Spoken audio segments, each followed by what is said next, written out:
sebutkan. Pak Muntir raja apa ini? Sebutkan dulu raja apa? Kau raja nggak pakai topi kau. Sebutkan. Raja apa ini Pak Sembiring? Pak Kasat Lantas? Raja apa ini Pak?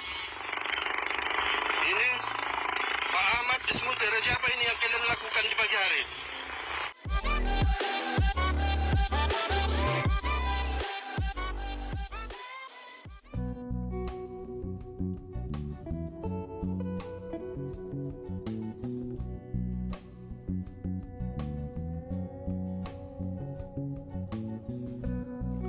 Halo sobat ALC semua, Assalamualaikum warahmatullahi wabarakatuh. Selamat pagi, selamat siang, dan selamat malam semuanya. Bagaimana kabar kalian di hari ulang tahun Republik Indonesia ini ya? Sekarang tanggal 17 Agustus tahun 2022. Sudah berusia 77 tahun Republik Indonesia ini. Semoga semakin makmur ya. Baik teman-teman, sahabat ALC semua, bagi sahabat ALC yang belum like dan subscribe videonya, tolong dibantu like dan subscribe-nya terlebih dahulu ya. Terima kasih ya teman-teman.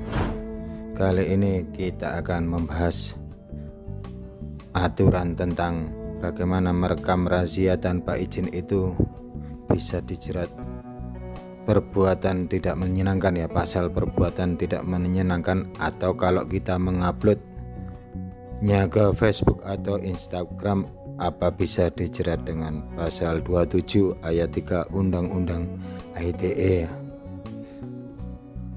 Sebelum kita bahas, kita bercerita dulu ya. Ada 2 orang YouTuber dari Medan yang sudah pernah ditahan atau dipenjara selama 8 bulan, yaitu Bang Benny Edward dan Bang Jonier Nainggolan. Mereka sering memvideokan atau merekam aktivitas rahasia kepolisian di Medan sana ya.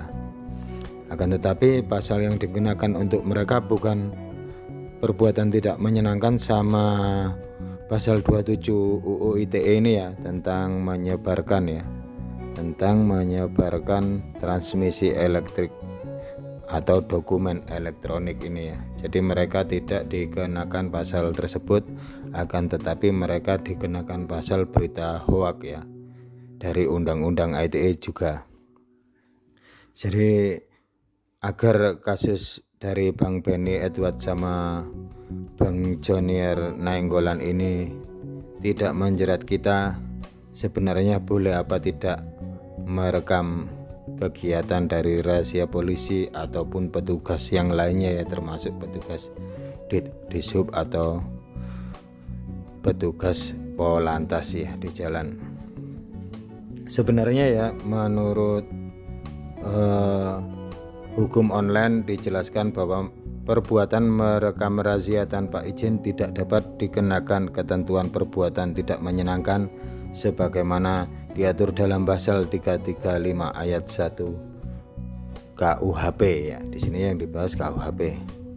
Bila merekam itu tidak bisa polisi atau petugas mengenakan pasal ini ya, karena putusan Mahkamah Konstitusi nomor 1/PUU 9/2013 telah menghapus rumusan sesuatu perbuatan lain maupun perlakuan yang tidak menyenangkan dalam pasal tersebut.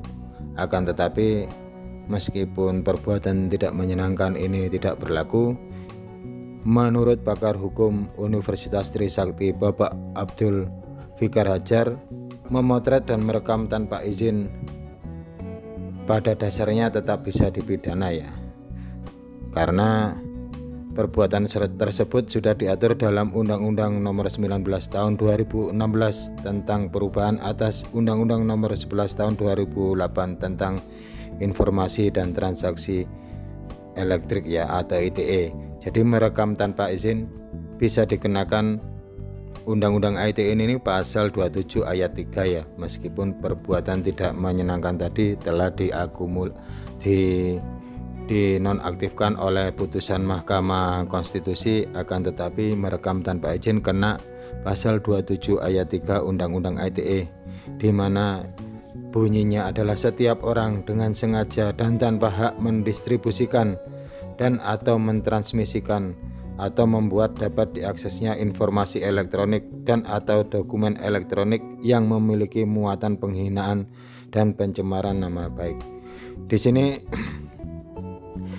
di pasal 27 ini bila kita mendistribusikan ya atau mengupload lah bahasanya, kita akan terjerat pasal ini. Tapi kalau kita mendokumentasikan atau memotretnya untuk kepentingan sendiri, tentu pasal ini tidak bisa dikenakan terhadap kita.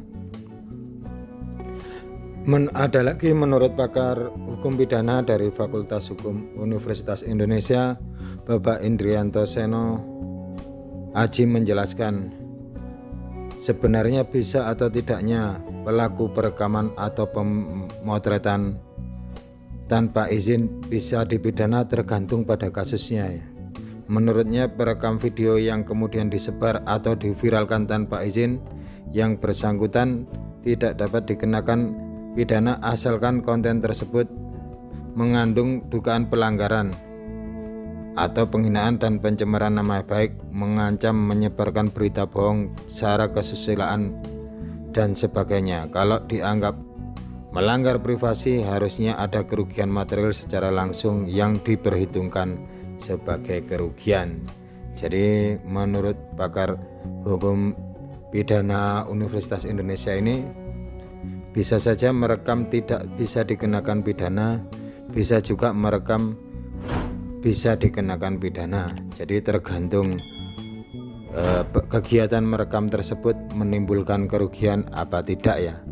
Jadi sebenarnya kalau rahasia tersebut sudah benar-benar jelas, maksudnya ada surat tugasnya jelas, terus juga di posisi dan tempatnya jelas, syarat-syaratnya terpenuhi, maka rahasia ini bila kita paksakan untuk di-upload tanpa izin, kita bisa dijerat ya. Tapi kalau memang ini rahasianya ilegal dan kita bisa membuktikan bahwa rahasia tersebut tidak ada izin dari komandan atau atasan, maka kita bisa memviralkan atau merekam tanpa izin bila kegiatan tersebut di ruang terbuka ya.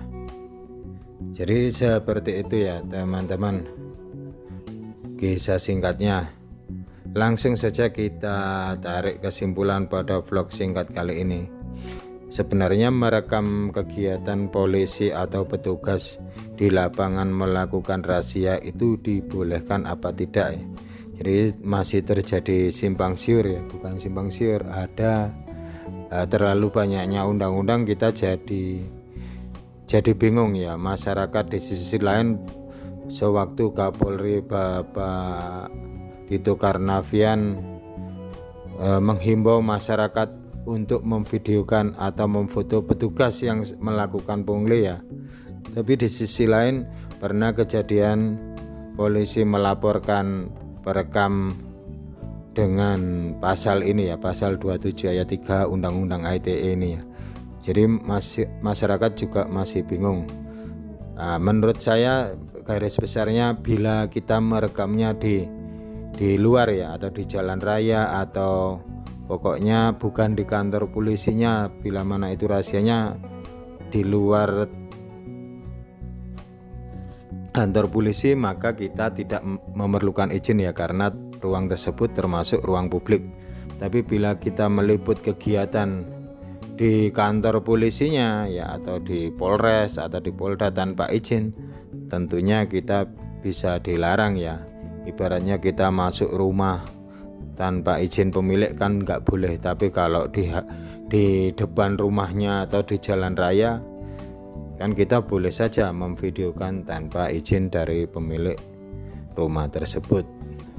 Jadi kurang lebih seperti itu ya narasinya ya. Jadi kalau di tempat terbuka saya kira polisi menanyakan izin kita juga tidak pas, karena ruang tersebut adalah ruang yang terbuka. Tapi bila mana kita memvideokan di dalam kantor polisi atau di Polresnya, tentunya kita harus memerlukan izin dari komandannya.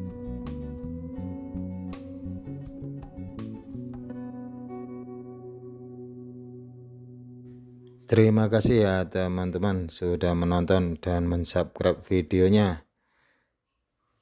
Tetap semangat dan sehat selalu. Salam Arema. Wassalam.